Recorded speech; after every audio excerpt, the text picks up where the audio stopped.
warahmatullahi wabarakatuh. Perkenalkan, nama saya Widya Safitri dengan NIM 21086106 dari Prodi Penjas Kesrek, Fakultas Ilmu Keolahragaan, Universitas Negeri Padang. Di sini saya ingin mempresentasikan hasil dan makalah yang saya susun guna untuk memenuhi tugas mata kuliah Filsafat Olahraga. Baiklah, pada pertemuan kali ini saya akan merangkum semua materi yang sudah saya bahas sebelumnya. Yang akan saya bahas pertama yaitu mengenai ruang lingkup filsafat olahraga. Filsafat adalah sebagai analisa logis dari bahasa serta penjelasan tentang arti kata dan konsep. Ini merupakan suatu fungsi filsafat. Hampir segenap filsuf mempergunakan metode analisis tertentu untuk menjelaskan arti istilah dan pemakaian bahasa. Isi filsafat ditentukan oleh objek apa yang dipikirkan. Objek yang dipikirkan oleh filsafat ialah segala yang ada dan mungkin ada. Dalam bagian sejarah, Jerome mengawali dengan cerita tentang era filsafat awal, yakni masa era Yunani kuno. Nah, kita lanjut pada pembahasan yang kedua, yaitu mengenai sejarah filsafat.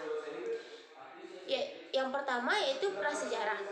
Prasejarah terbagi tiga, yaitu satu, ragam olahraga terkait erat dengan kondisi alamiahnya, yakni untuk bertahan hidup. Bertahan hidup diantaranya menggunakan cara menombak, berlari, melempar, dan melompat. Yang kedua, belum ada peraturan yang jelas. Yang ketiga, semata-mata untuk kesenangan. Masa yang kedua yaitu periode Yunani kuno. Yunani kuno adalah tempat bersejarah di mana sebuah bangsa memiliki peradaban. Oleh karenanya, Yunani kuno sangat identik dengan filsafat yang merupakan induk dari ilmu pengetahuan.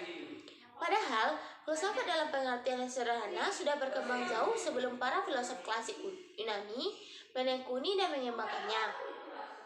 Yang ketiga, pada masa Thales.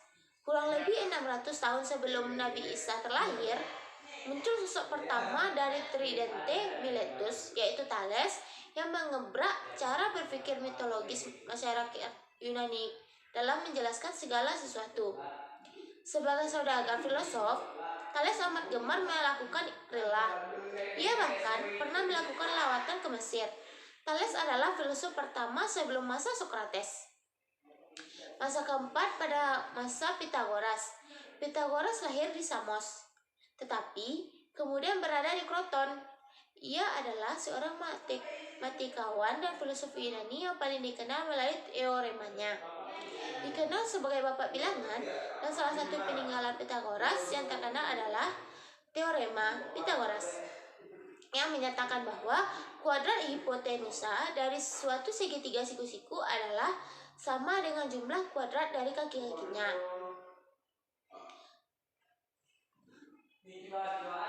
Yang kelima, pada masa Sokrates. Sokrates lahir di Athena dan merupakan generasi pertama dari tiga ahli filsafat besar dari Yunani, yaitu Sokrates, Plato, dan Aristoteles.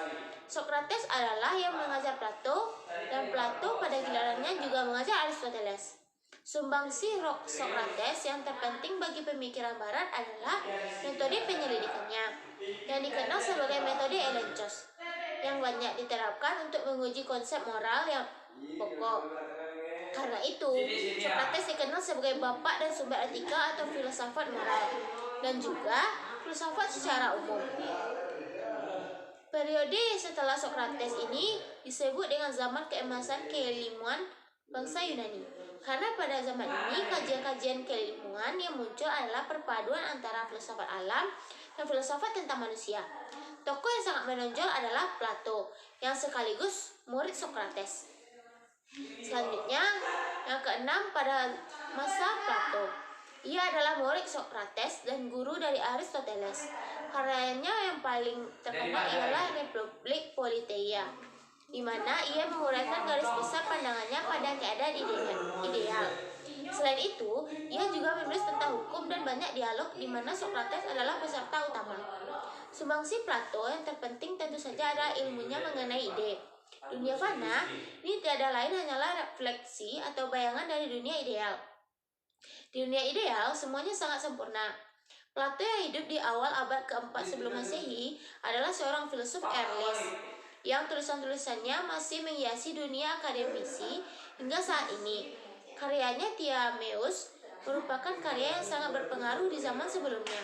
Dalam karya ini, ia membuat garis besar untuk kosmogoni yang meliputi teori musik yang ditinjau dari sudut perimbangan dan teori-teori fisika dan fisiologi yang diterima pada saat itu. Selanjutnya pada masa Aristoteles.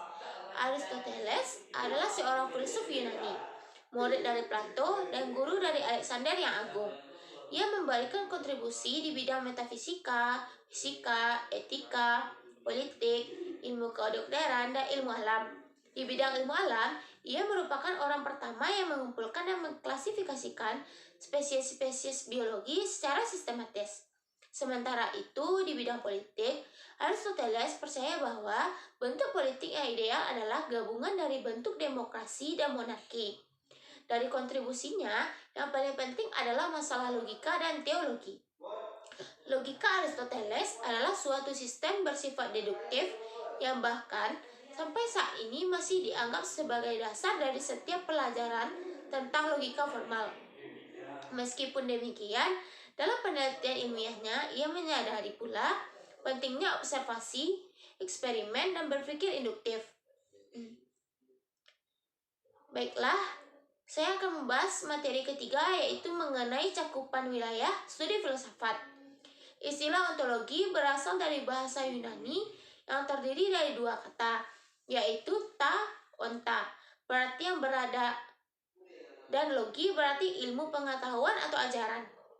Maka, ontologi adalah ilmu pengetahuan atau ajaran tentang keberadaan. Term ontologi pertama kali diperkenalkan oleh Rudolf. Menurut etimologi epistemologi berasal dari bahasa Yunani yaitu episteme dan logos. Aksiologi membahas tentang masalah nilai. Istilah aksiologi berasal dari kata aksio dan logos. Aksius artinya nilai atau sesuatu yang berharga, dan logos artinya akal, teori.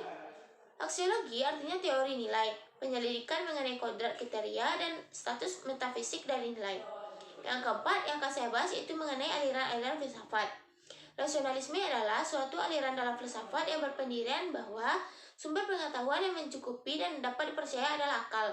Rasionalisme tidak mengingkari peran pengalaman, tetapi pengalaman dipandang sebagai perangsang bagi akal atau sebagai pendukung bagi pengetahuan yang telah ditemukan oleh akal. Episteme adalah suatu aliran dalam filsafat yang berpendapat bahwa empiri atau pengalamanlah yang menjadi sumber pengetahuan. Saya lanjut ke materi yang kelima, yaitu mengenai konsep jiwa raga dan tubuh manusia dalam filsafat. Jiwa dan raga memiliki hubungan yang erat. Keduanya saling mempengaruhi dan saling membantu. Raga sebagai tempat bagi jiwa dan raga merupakan syarat mutlak terciptanya jiwa. Pengaruh jiwa terhadap raga tidak dipaksakan. Kapanpun jiwa ingin menggerakkan raga, maka raga akan menaatinya. Yang kesimpulan keenam yang akan saya bahas yaitu mengenai filsafat pendidikan. Filsafat pendidikan psikologi pendidikan humanistik adalah filsafat pendidikan yang memandang pendidikan sebagai proses memanusiakan peserta didik sehingga mampu berkembang dan beraktualisasi diri dengan segenap potensi asli yang ada dalam dirinya. Materi yang ketujuh yaitu play and game. Bermain merupakan suatu perbuatan atau kegiatan sukarela yang dilakukan dalam batas-batas ruang dan waktu tertentu yang sudah ditetapkan. Menurut aturan telah diterima secara sukarela, tapi mengikat sepenuhnya, dengan tujuan dalam dirinya disertai oleh perasaan tegang, gembira, dan kesadaran. Materi ke-8 yaitu mengenai relasi play, game, and sport. Bermain merupakan suatu perbuatan atau kegiatan sukarela yang dilakukan dalam batas-batas ruang dan waktu yang sudah ditetapkan. Menurut aturan yang telah diterima secara sukarela, tapi mengikat sepenuhnya, dengan tujuan dalam dirinya disertai oleh perasaan tegang dan gembira. Bermain merupakan sifat esensial adalah aktivitas untuk hiburan tidak dipertandingkan. Materi ke-9 yaitu mengenai dualisme olahraga. Kajian filsafat olahraga didasarkan pada 3 konsep, yaitu bermain, permainan, dan olahraga. Ketiganya memiliki arti dan aktivitas yang berbeda. Bermain adalah bentuk kegiatan yang tidak produktif, yang tujuannya adalah memberikan kesenangan pada diri sendiri. Permainan yang diorganisir games sebagai bentuk aktivitas bermain yang diorganisasikan sedemikian rupa dengan seperangkat peraturan dan pertandingan dengan menggunakan tolak ukur keterampilan fisik yang melakukannya. Materi terakhir yang akan saya bahas pada pembahasan kali ini adalah yaitu estetika dalam olahraga. Olahraga adalah bentuk perilaku gerak manusia yang spesifik. Arah dan tujuan orang berolahraga termasuk waktu dan lokasi dilaksanakan sedemikian beragam sehingga sebagai bukti bahwa olahraga itu merupakan sebuah fenomena yang relevan dengan kehidupan sosial olahraga juga ekspresi berkarya pada manusia. Baiklah, hanya itu yang dapat saya rangkum dari materi yang sudah saya bahas sebelumnya. Jika ada kekurangan, saya mohon maaf. Semoga materi yang saya sampaikan dapat berguna bagi kita semua. Saya akhiri dengan wabillahi taufiq wal hidayah. Wassalamualaikum warahmatullahi wabarakatuh.